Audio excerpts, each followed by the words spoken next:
When a student acts out in class and becomes violent toward a teacher, what is that educator allowed to do to stop them? Teachers sometimes worry their response could cost them their job.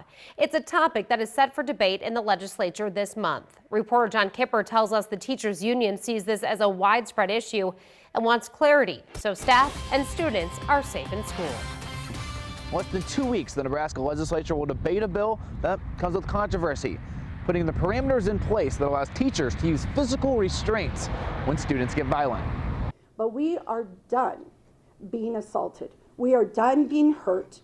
We are done watching children get hurt and watching other people get hurt. The Nebraska Teachers Union is seeking clarity because they say countless teachers have been hit and have no recourse, including Trisha Rohde.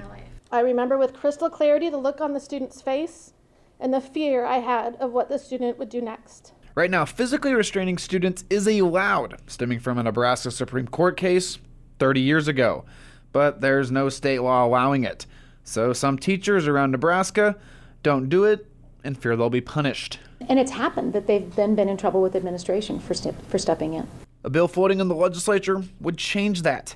LB 147 would allow school employees to restrain students, to kick them out of class when student learning is disrupted, and make each district make policy on how they would do this and when the student could come back to class. But some parents don't like it. If LB 147 is passed, they're not going to be held accountable for any action. Michelle Zephyr's son Dylan has Down syndrome and autism. She says he's already been physically restrained and secluded at 3 Omaha area school districts.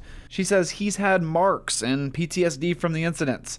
She's pulled him out of school since September and has plans to homeschool him. If the bill passes, she worries it could happen to more kids.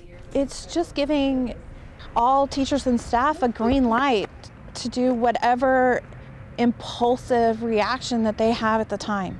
The NSEA says a special plan needs to be in place when kids with disabilities are removed, and that staff won't be able to get away with anything. But if your policy is clearly laid out and you have made sure that every person, every adult in your system knows that policy, then you hold them accountable to that, just as we get held accountable for everything else. Again, NSEA stresses the law would give teachers the option to restrain students, but would not require that they do it in every situation.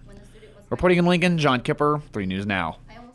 Disability advocates came out against the bill last year, saying physically restraining students with disabilities could have harmful long-term effects.